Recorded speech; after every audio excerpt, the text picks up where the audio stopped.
بسم اللہ الرحمن الرحیم وبہ نستعین انہ خیر ناصر ومعین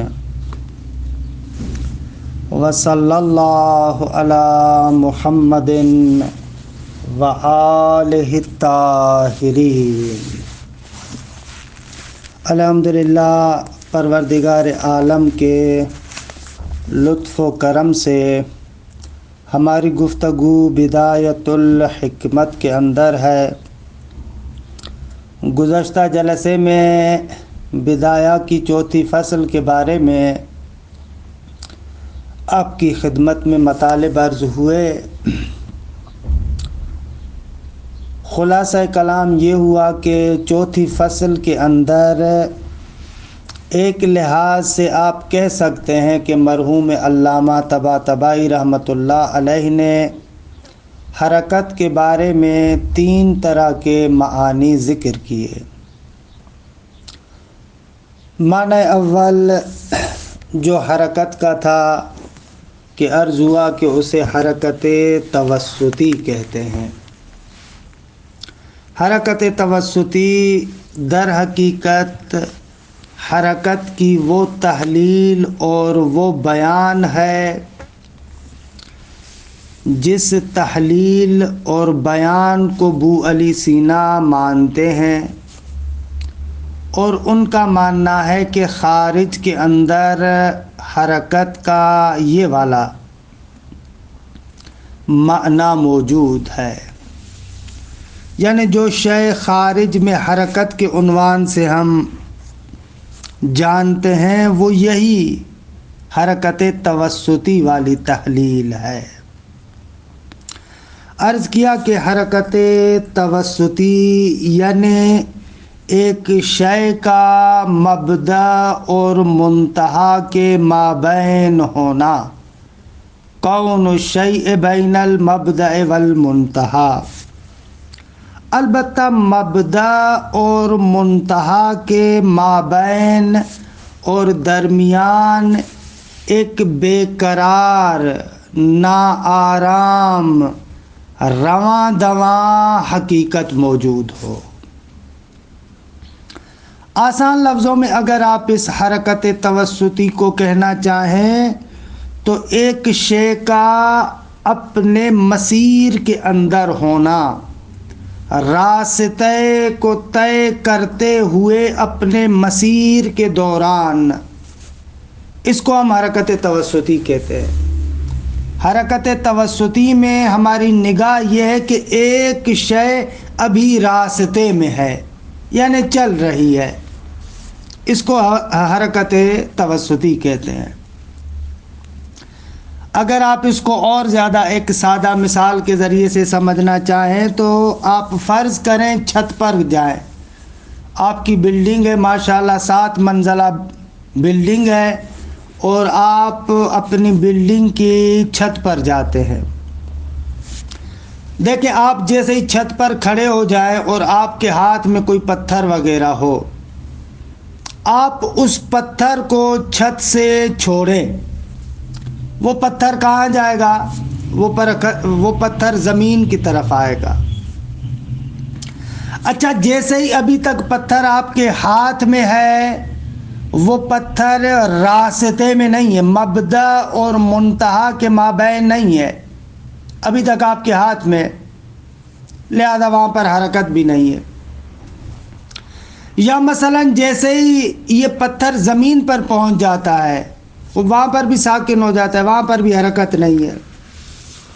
لیکن جیسے ہی آپ نے اپنے ہاتھ سے اس پتھر کو چھوڑا کہ جو پتھر آپ کے ہاتھ سے گرا اور ابھی تک زمین تک نہیں پہنچا، یہ جو درمیان میں چل رہا ہے، اپنے مسیر کو، اپنے راستے کو طے کر رہا ہے، نہ ابھی تک زمین تک پہنچا ہے، نہ آپ کے ہاتھ میں ہے، اور نہ ہی پتھر ساکن ہے، بلکہ چل رہا ہے، بے قرار ہے، نا آرام ہے، رواں دواں ہے، اپنی منزل کی طرف جا رہا ہے۔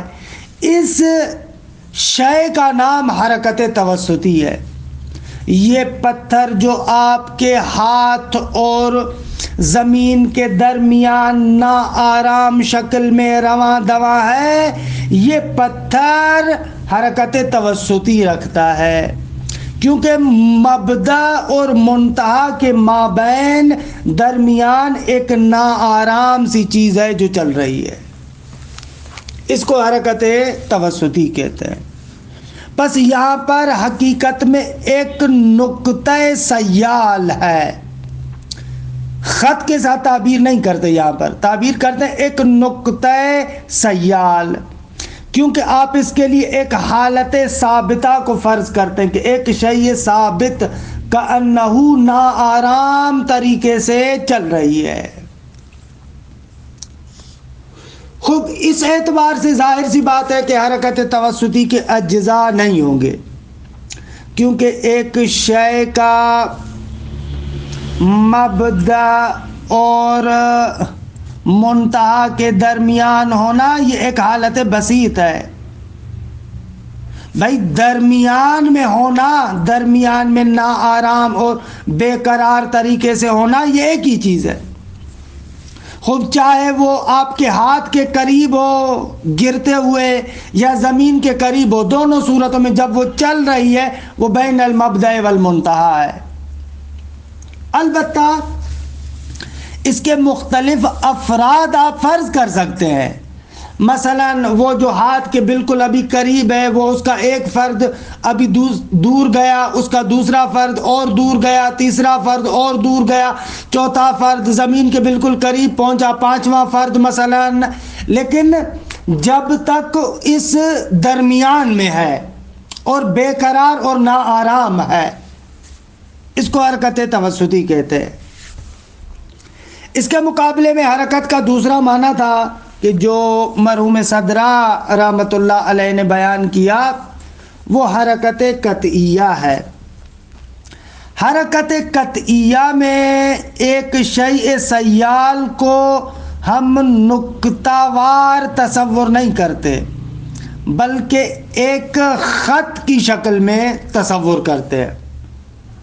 البتہ ایسا خط ہے جو بیچارہ خط وجود ضعیف رکھتا ہے اور سیال ہے، ایک ہی آن کے اندر وہ مکمل خط اور مکمل امتداد وجود میں نہیں آ سکتا، بلکہ آہستہ آہستہ وجود میں آتا ہے، ختم ہوتا ہے، وجود میں آتا ہے، ختم ہوتا ہے۔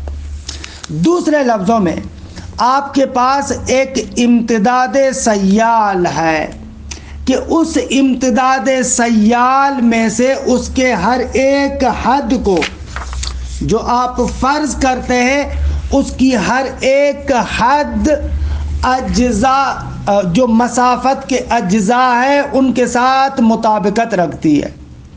دیکھیں، یہی آپ فرض کریں، جیسے میں نے اس دن بھی مثال دی تھی کہ ایک خط واحد جو اے سے لے کر بی تک، اس کے درمیان آپ نکالتے ہیں، ایک ہاتھ سے خط نکالتے ہیں، دوسرے ہاتھ سے آپ کیا کرتے ہیں، مٹاتے جاتے ہیں، تو اب یہ اے اور بی کے درمیان والی جو مسافت ہے اس کے آپ مختلف اجزاء اور حدود فرض کر سکتے ہیں، اور جو امتداد سیال اس مسافت کے اوپر آتا ہے نا، اس امتداد سیال کی خاصیت یہ ہے کہ اس کی ہر حد اور اس کا ہر جز مسافت کے ہر حد اور ہر جز کے ساتھ منطبق ہے۔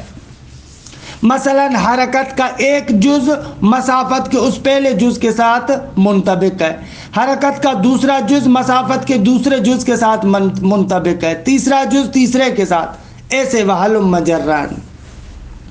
تو اس کو ہم کہتے ہیں یہ حرکت قطعیہ ہے، کہ حرکت قطعیہ میں ایک امتداد سیال فرض کرتے ہیں۔ آپ کہتے ہیں ایک اور بی تک درمیان میں ایک ہی حرکت ہے، لیکن اس بیچارے کی مجبوری حرکت کی یہ ہے کہ اپنے تمام اجزاء کو مجتمعاً ہمیں نہیں دکھا پاتی، وہ سیال ہے، اس کا ہر جز بعد میں آنے والے جز کی نسبت سے بالقوہ ہے اور گزشتہ جز کی نسبت سے بالفعل ہے۔ ایسے کہ یہ وہی حرکت کا معنی بھی جو ہم نے کیا تھا اصل میں اسی پر منطبق ہو رہا ہے، خروج شیء من القوت الی الفعل تدریجاً۔ اچھا، اس اعتبار سے آپ دیکھیں کہ اس امتداد سیال کے آپ اجزاء فرض کر سکتے ہیں، اس کے واقعاً اجزاء ہے، کیونکہ ہر جز جو مسافت کے اس جز کے ساتھ منطبق ہوتا ہے بعد والے جز کے لیے بالقوہ ہوتا ہے، اور پہلے والا جز ختم ہو جاتا ہے، بعد والا جز وجود میں آتا ہے۔ لیکن عزیز من، یہ جو میں جز کہہ رہا ہوں یہ جز فرضی کہہ رہا ہوں، یعنی فرض کر سکتے، وگرنہ بالفعل یک مشت یک پارچہ ایک پھیلی ہوئی اور کشدار حقیقت ہے۔ یہ دوسرا معنی کہ جس کو کہا تھا حرکت قطعیہ۔ خب مرحوم علامہ نے بیان کیا کہ حقیقت امر یہ ہے کہ اس شیء خارجی کو آپ دو زاویوں سے اگر دیکھیں تو آپ کہہ سکتے ہیں کہ دونوں اعتبار خارج پر منطبق ہے، کیونکہ درست ہے کہ حرکت قطعیہ میں آپ کہتے ہیں ایک امتداد سیال ہے، لیکن بالفعل جو آپ کے سامنے موجود ہوتا ہے وہ ایک نقطے کی شکل میں ہے، کیونکہ نہ اس کا گزشتہ موجود ہوتا ہے نہ آئندہ موجود ہوتا ہے۔ اس کے اجزاء بیچارے کے اتنے ضعیف ہیں کہ نہ اس کا گزشتہ موجود ہے نہ آئندہ موجود ہے، درست ہے، لیکن بہرحال ایک شیء سیال ہے۔ اس اعتبار سے کہ خود ہمارے سامنے ایک لرزہ نقطہ نظر آتا ہے، ابو علی سینا کہتا ہے یہ حرکت توسطی ہے۔ ملا صدرہ کہتے ہیں کہ بابا حقیقت میں یہ وہ امتداد سیال ہے، لیکن پورے کا پورا جمعاً سارا ہمارے سامنے نہیں آ سکتا، اس اعتبار سے حرکت توسطی ہے۔ علامہ فرماتے ہیں کہ حقیقت یہ کہ دونوں میں اختلاف نہیں ہے، صرف زاویہ نظر کا، دید کا تھوڑا تفاوت ہے۔ خوب، یہ گزشتہ بحث کا ایک خلاصہ اور مرور، بحث کی اہمیت کی خاطر دوبارہ آپ کے سامنے تکرار کیا۔ اچھا، آ جاتے اب پانچویں فصل کے اندر۔ عرض کیا تھا کہ حرکت کا 6 امور کے ساتھ رابطہ ہے، ان میں سے پہلی 2 چیزیں مبدأ حرکت اور منتہا حرکت، حرکت کا آغاز اور حرکت کا انجام، ان دونوں کو ابھی بیان کرتے ہیں۔ لیکن مبدأ حرکت اور منتہا حرکت کو سمجھنے کے لیے مقدماتی طور پر چند باتوں کو آپ غور کے ساتھ سنیں، ان پر تأمل کریں۔ یہ مقدمات ایسے ہیں کہ جب تک ان مقدمات پر اچھے طریقے سے تأمل نہیں کریں گے اصل مطلب آپ کے ہاتھ میں نہیں آئے گا۔ اچھا، ہم نے عرض کیا کہ جو حرکت ہے اس کے لیے ہم نے کیا کہا؟ حرکت کے لیے ہم نے کہا کہ حرکت ذاتاً امر سیال ہے۔ خوب، ذاتاً امر سیال ہے یعنی کیا؟ ایک شیء ممتد ہے، امتداد رکھتی ہے۔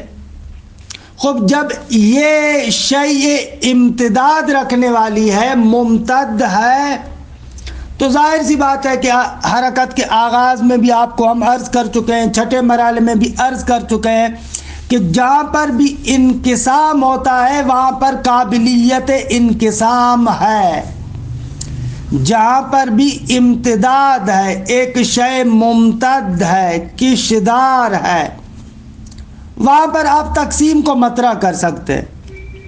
اچھا، اس اعتبار سے ہم کہتے ہیں کہ حرکت قابل انقسام ہے، اس کے اندر آپ تقسیم کو مطرح کر سکتے ہیں۔ خوب، جب یہ قابلیت انقسام رکھتی ہے تو اس پر توجہ کریں۔ پہلا نقطہ یہ ہے کہ یہ جو انقسام ہے یہ انقسام لا یکفی ہے۔ لا یکفی ہے یعنی کیا؟ یعنی یہ تقسیم کا سلسلہ لامتناہی ہے۔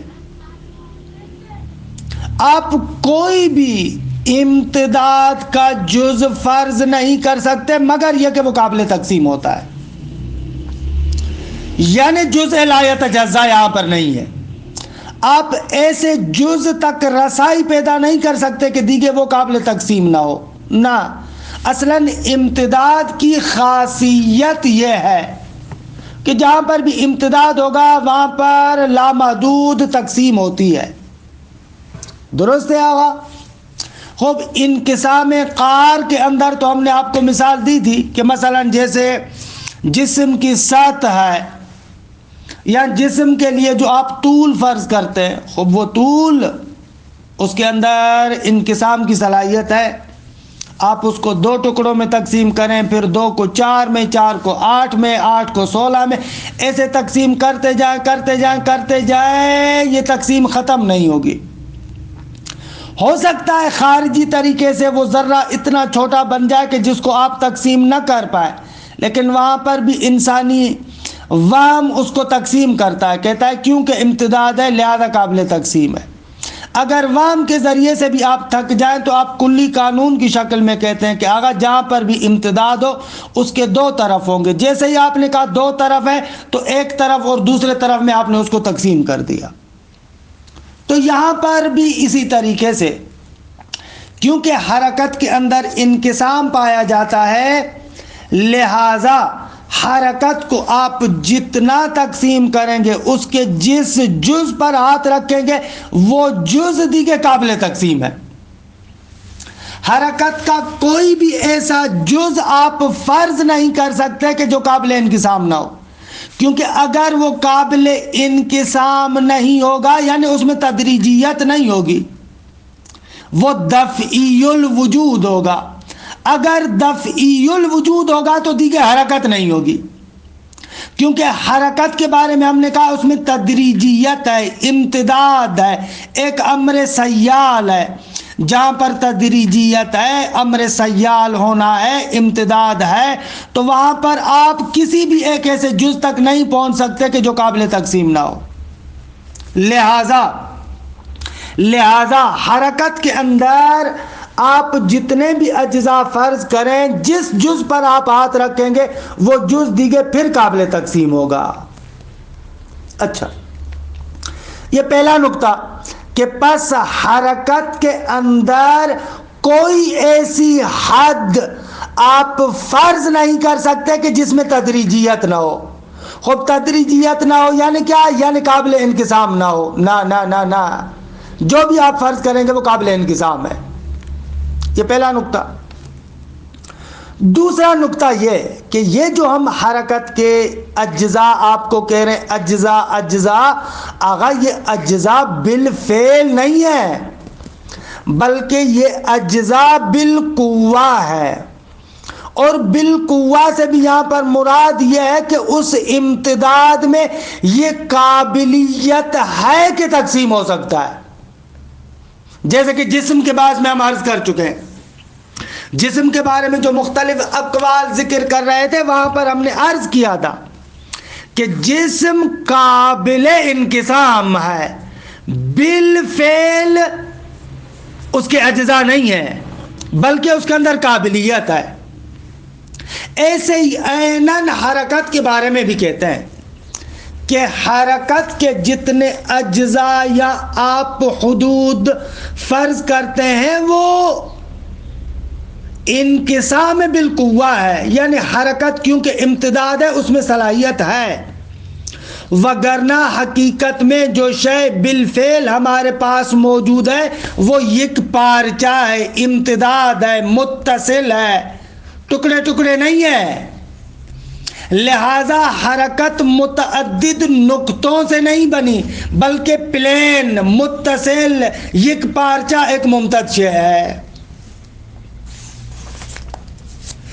بے عبارت اخری، حرکت متعدد سکونات کو ایک دوسرے کے بغل میں رکھنے کا نام نہیں ہے، بلکہ بالفعل حرکت ایک شیء ممتد ہے۔ اچھا، اگر یہ نقطہ واضح ہو گیا تو اب آتے ہیں مبدا اور منتہا حرکت کی طرف. اگر حرکت کا مبدا یعنی آغاز، وہ جو مبدا اور آغاز ہے یعنی کیا؟ یعنی ایک ایسا جز جہاں سے حرکت شروع ہو رہی ہے.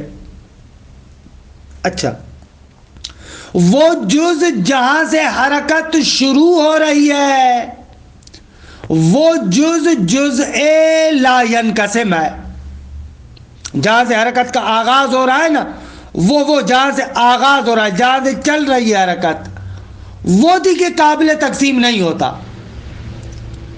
اور جہاں پر حرکت ختم ہوتی ہے، منتہا، وہ جز بھی ایسا ہے جو قابل انقسام نہیں ہے. کیونکہ اگر وہ جو آغاز آپ ایسا فرض کریں قابل انقسام ہو تو پھر وہ دیکھیں آغاز نہیں رہے گا. فرض کریں ایک نقطے سے آپ حرکت کو شروع کرتے ہیں اور آپ کہیں وہ جو نقطہ ہے وہ خود قابل تقسیم ہے. خب اگر خود قابل تقسیم ہوگا تو جو حرکت کی جانب حصہ ہے وہ آغاز ہوگا، نہ کہ وہ جو اس جز کے بعد والا حصہ ہے. دقت کریں کہ عرض کر رہا ہوں، کیونکہ اگر وہ نقطہ جہاں سے حرکت کا آغاز ہو رہا ہے وہ خود قابل تقسیم ہو، یعنی اس کے دو جز ہوں، تو بھائی حقیقت میں یہاں پر مبدا کون بنے گا؟ وہی بنے گا نا جو حرکت کے ساتھ متصل ہے. اور جو دوسرا طرف ہے حرکت کے ساتھ متصل نہیں ہے وہ تو مبدا نہیں بنا، کیونکہ اس کے بعد ایک اور جز ہے جو حرکت کے ساتھ جڑا ہوا ہے. اچھا، اگر فرض کریں وہ جز جو حرکت کے ساتھ جڑا ہوا ہے وہ خود قابل تقسیم ہو، یعنی اس کے آپ پھر دو جز بنا سکتے ہو. خب اگر آپ اس کے خود دو جز بنا سکتے ہو تو ان دو جزوں میں سے بھی وہ جز جو حرکت کے ساتھ جڑا ہوا ہے وہ در حقیقت مبدا بنے گا، نہ کہ وہ دوسرا اس کے مقابل طرف والا. اچھا، پھر وہ جو حرکت کے ساتھ جز جڑا ہوا ہے اگر وہ خود قابل تقسیم ہو تو پھر اس میں بھی وہ والا جز جو حرکت کے ساتھ جڑا ہوگا وہ مبدا بننا چاہیے. وَهَلُمَّ جَرًّا، اسی طریقے سے تسلسل لازم آئے گا. یعنی آپ حرکت کا جو مبدا اور آغاز قرار دے رہے ہیں وہ مبدا اور آغاز ایسا ہونا چاہیے جو قابل تقسیم نہ ہو. کیونکہ اگر حرکت کا مبدا اور آغاز قابل تقسیم ہوگا تو جس کو آپ نے مبدا فرض کیا ہے در حقیقت وہ مبدا نہیں ہوگا، بلکہ جب قابل تقسیم ہے تو وہ والا جز جو حرکت کے ساتھ جڑا ہوا ہے وہ مبدا بنائیں گے، وہ دوسرا اصلاً اجنبی ہوگا. پھر وہ جو جڑا ہوا ہے اگر وہ خود پھر قابل تقسیم ہو تو پھر اس کے اندر وہ جز جو حرکت کے ساتھ جڑا ہوا ہے وہ مبدا بنے گا. پھر اگر آپ کہیں کہ وہ بھی قابل تقسیم ہے تو پھر اس میں بھی وہ جز کے جو حرکت کے ساتھ جڑا ہوا ہے وہ مبدا بنے گا. اسی طریقے سے آپ کبھی بھی مبدا تک پہنچ نہیں پائیں گے اگر وہ قابل انقسام ہو. تو لہذا ماننا پڑے گا کہ حرکت کے لیے جو مبدا آپ بناتے ہیں وہ قابل انقسام نہیں ہونا چاہیے. اسی طریقے سے اگر منتہا میں بھی عیناً اسی طریقے سے منتہا بھی وہ نقطہ ہونا چاہیے جو قابل تقسیم نہ ہو، کیونکہ اگر منتہا خود قابل تقسیم ہوگا تو پھر اس کے دو جز ہوں گے، ایک اندر سے جو حرکت کے ساتھ ملا ہوا ہے اور ایک باہر سے کہ جو حرکت سے نہیں ملا ہوا. تو منتہا وہی ہوگا نا جو حرکت کے ساتھ ملا ہوا ہے، پس باہر والا اصلاً منتہا نہیں بنے گا. اچھا، وہ جو حرکت کے ساتھ جڑا ہوا ہے وہ پھر قابل تقسیم ہو تو پھر اس کے دو جز بن جائیں گے. پھر وہ جو جز جو حرکت کے ساتھ جڑا ہوا ہے اس کو آپ کہیں گے منتہا، وہ پھر اگر قابل تقسیم ہو تو پھر اس کے اندر اسی طریقے سے آپ کبھی بھی منتہا یعنی ایک ایسے جز تک نہیں پہنچ سکتے جہاں تک حرکت کی انتہا ہو. خلاصہ کلام، دقت کریں آگا. پس حرکت کے لیے جو آپ مبدا اور منتہا فرض کرتے ہیں وہ مبدا اور منتہا ایسا نقطہ ہونا چاہیے جو خود قابل تقسیم نہ ہو. اچھا، پس آغاز و انجام خود قابل تقسیم نہیں ہے. خوب یہاں سے ایک نقطہ سمجھ میں آتا ہے. آغا اگر وہ مبدا اور منتہا قابل انقسام نہیں ہوگا تو پھر وہ اصلاً حرکت کی جنس سے نہیں ہونا چاہیے، کیونکہ حرکت کی جنس سے جو بھی حد آپ فرض کریں گے اس کے اندر تدریجیت ہے، سیالیت ہے، امتداد ہے۔ خوب اگر اس کے اندر امتداد، سیالیت اور تدریجیت ہے تو وہ قابل تقسیم ہوگا۔ بس حرکت کا مبدا اور منتہا حرکت کی جنس سے خارج ہونے چاہیے، کیونکہ اگر حرکت کی جنس سے ہوں گے تو وہ قابل انقسام ہوں گے، قابل انقسام ہوں گے تو پھر اس کے لیے مبدا اور منتہا آپ فرض نہیں کر سکتے۔ خوب آغا جان اسی نقطے کے بارے میں کہتے ہیں کہ حرکت کی جنس سے آغاز نہیں ہوتا، آغا حرکت کی جنس سے انجام بھی نہیں ہوتا۔ آپ ایک ایسی شے فرض نہیں کر سکتے جو حرکت ہو اور آغاز حرکت بنے، آغا ایسی شے فرض نہیں کر سکتے جو حرکت ہو اور حرکت کا انتہا اور انجام بنے، نہ، کیونکہ اگر حرکت کی جنس سے ہوگا تو پھر دیکھیں وہ آغاز نہیں بن سکتا، مبدا نہیں بن سکتا، منتہا نہیں بن سکتا۔ مبدا اور منتہا کے لیے ضروری ہے کہ وہ حرکت کی جنس سے خارج ہو۔ اچھا تو پھر آغا وہ آپ نے تو کہا تھا کہ حرکت 6 چیزوں کے ساتھ مربوط ہے، اب یہاں پر آپ کہہ رہے ہیں کہ حرکت کی جنس سے آغاز اور انجام نہیں ہوتا، کیا مقصد اس کا؟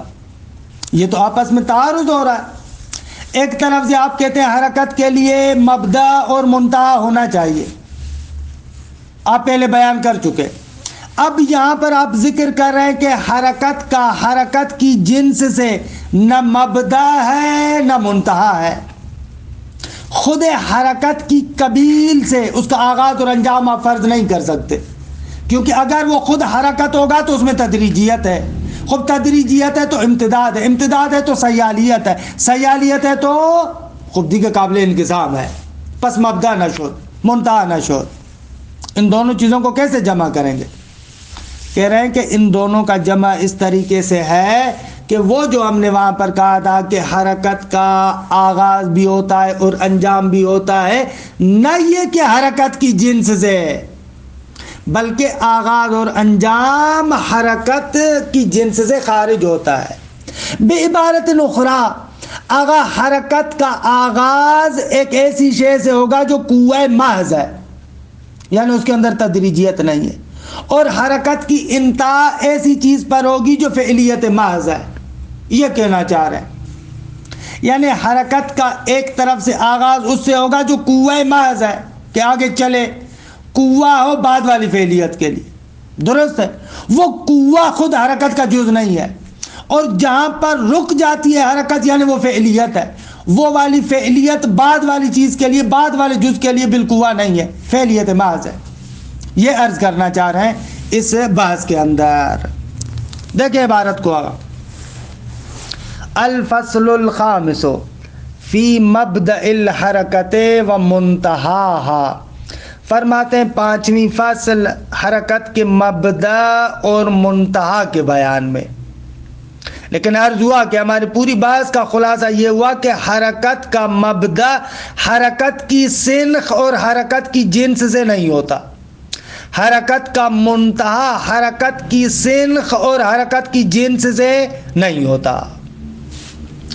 قد عرفت، آپ نے جان لیا، ان فی الحرکت انقساما لذاتها، حرکت کے اندر ذاتاً انقسام پایا جاتا ہے۔ کیوں حرکت کے اندر ذاتاً انقسام پایا جاتا ہے؟ اس لیے کہ حرکت امتداد اور سیالیت رکھتی ہے، جہاں پر بھی امتداد ہو وہ شے قابل تقسیم ہے، درست ہے آقا؟ فَعْلَمْ أَنَّ هَذَا الْإِنْقِسَامَ لَا يَقِفُ عَلَى حَدٍّ، پہلا نقطہ، حرکت کے اندر ذاتاً انقسام قابل فرض ہے۔ دوسرا مقدمہ، وہ جو انقسام ہے انقسام لا یکفی ہے، یعنی حرکت کے اندر کوئی ایسا جز فرض نہیں کر سکتے جو جز دی کے قابل تقسیم نہ ہو، نہ جو جز فرض کریں گے وہ امتداد ہے، امتداد قابل تقسیم ہے۔ نظیر الانقسام الذی فی الکمیات المتصلۃ القارہ، جس طریقے سے وہ انقسام کہ جو آپ فرض کر رہے تھے کمیات متصلہ کارہ میں، جو کم میں متصل کار میں آپ انقسام فرض کر رہے تھے، وہ بھی ایسے ہے۔ کیوں کہہ رہے ہیں نظیر، نہیں کہہ رہے ہیں نحو؟ اس لیے کہ جو حرکت کے اندر ہم بات کر رہے ہیں وہ کار نہیں ہے، غیر کار ہے، لہذا یہ تو ہے واقعاً یہ بھی امتداد ہے ان کمیات متصلہ کارہ کی طرح، لیکن یہاں پر امتداد غیر کار ہے، سیال ہے، لیکن امتداد ہونے میں دونوں ایک جیسے ہیں۔ من الخط والسطح والجسم، جس طریقے سے کم متصل کار یعنی وہ خط خوب جو فقط طول میں لمبائی میں قابل تقسیم ہو، سطح لمبائی اور چوڑائی میں قابل تقسیم ہو، جسم یہاں پر جسم سے مراد جسم تعلیمی ہے جو کم متصل کار کی ایک قسم ہے، یعنی لمبائی چوڑائی اور گہرائی میں قابل تقسیم ہو، وہ مراد ہے۔ فَعْلَمْ أَنَّ هَذَا الْإِنْقِسَامَ لَا يَقِفُ عَلَى حَدٍّ، بھائی کیوں کسی حد تک نہیں رکتا؟ اس لیے کہ اِذْ لَوْ وَقَفَ عَلَى حَدٍّ كَانَ جُزْءً لَا يَتَجَزَّأُ وَقَدْ تَقَدَّمَ بُطْلَانُهُ، آگا اگر کسی جگہ پر یہ امتداد رک جائے تو پھر ہمارے سامنے جزء لا یتجزا آئے گا، اور عرض کیا کہ جزء لا یتجزا محال ہے، ہم بیان کر چکے چھٹے مرحلے کی تیسری فصل میں، لہذا اس کا تکرار نہیں کر رہے، وہاں پر رجوع کریں۔ وَأَيْضًا دوسرا مقدمہ، پس اس کے اندر قابلیت انقسام ہے، اور وہ قابلیت انقسام بھی لامحدود حد تک ہے، کسی جگہ پر رکتی نہیں ہے۔ اگر یہ جو انقسام کی بات کر رہے ہیں، دوسرا مقدمہ یہ جو انقسام کی بات کر رہے ہیں، یہ انقسام بالفعل نہیں ہے بلکہ بالقوہ ہے، بالقوہ ہے، یعنی انقسام اس میں ہو سکتا ہے، ہوا انقسام بالقوہ لا بالفعل، یہ انقسام بالقوہ ہے، بالفعل نہیں ہے۔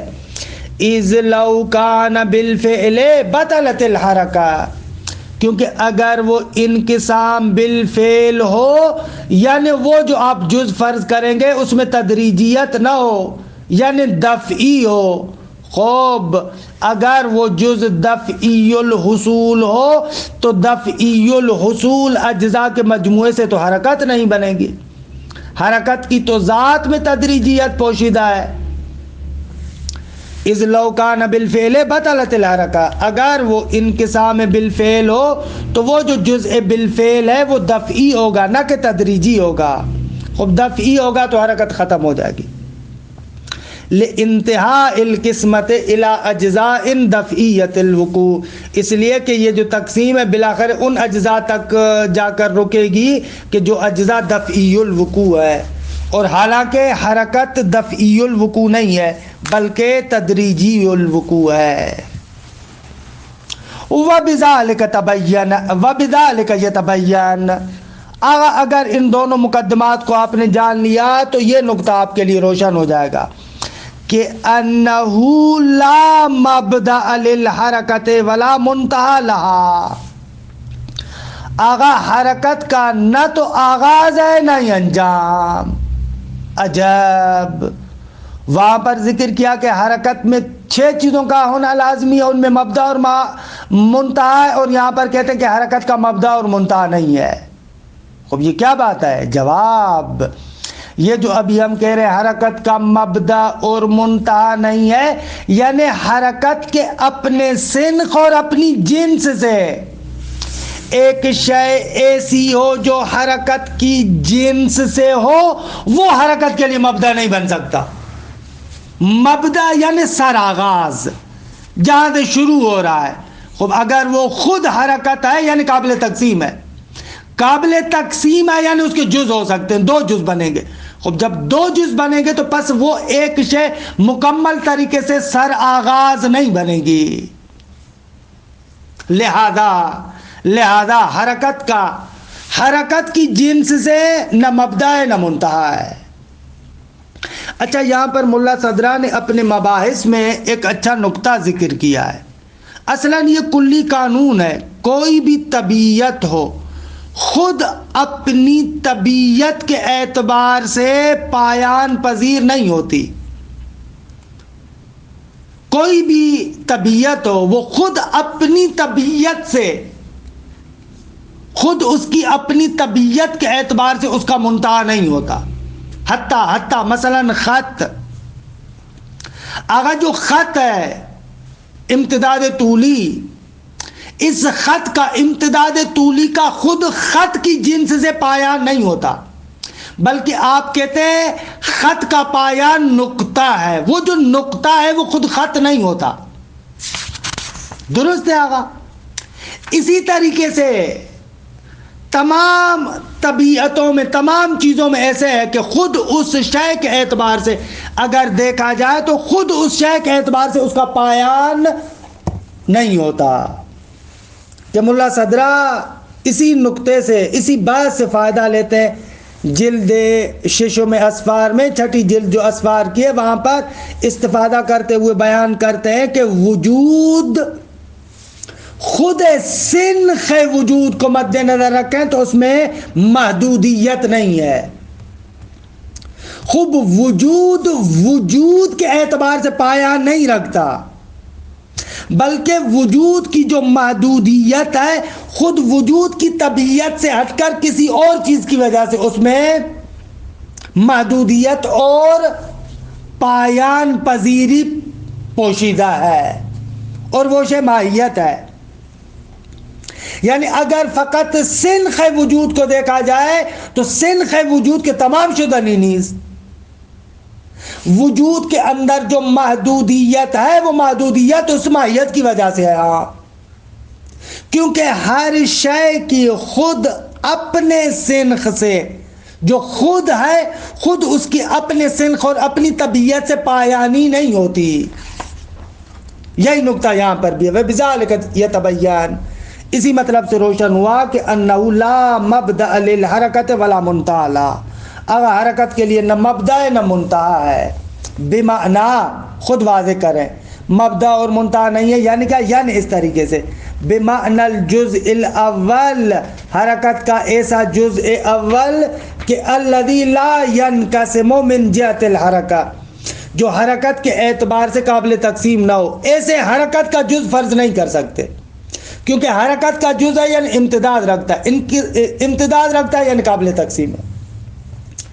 والجزء الاخر الذي كذلك، اور جزء آخر منتہا میں بھی ایک ایسا جز ہو جو حرکت کا جز ہو، حرکت کی سنخ سے ہو اور قابل تقسیم نہ ہو، نہیں ہو سکتا ایسے۔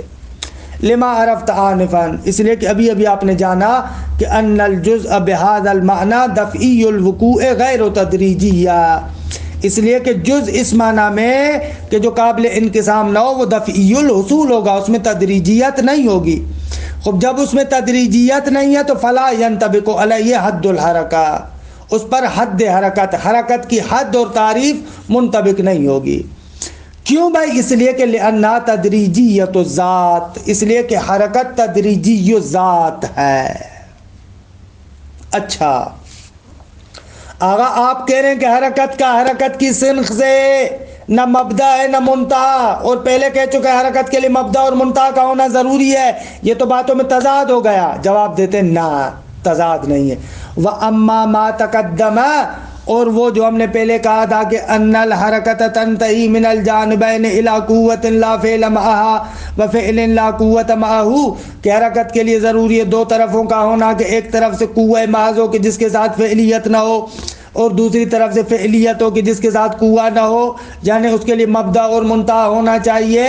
وہ جو ہم نے پہلے کہا تھا فَهُوَ تَحْدِيدٌ لَهَا بِالْخَارِجِ مِنْ ذَاتِهَا، وہ در حقیقت حرکت کو محدود کرنا ہے ایک ایسے طرف کے ساتھ یا دو ایسے طرفوں کے ساتھ کہ جو خود حرکت کی جنس سے نہیں ہے۔ آگا آسان لفظوں میں، حرکت کے لیے مبدا اور منتہا حرکت کی سنخ ذات سے نہیں ہے، بلے باقی حرکت کی ذات کے علاوہ خارج ذات حرکت ایک نقطہ اس کا مبدا ہے اور ایک نقطہ اس کا منتہا ہے۔ اب الحمدللہ اس طریقے سے فصل پنجم بھی تمام ہوئی۔ وصلی اللہ علی محمد وآل بیت طیبین طاہرین، آل بیت طیبین طاہرین، آل بیت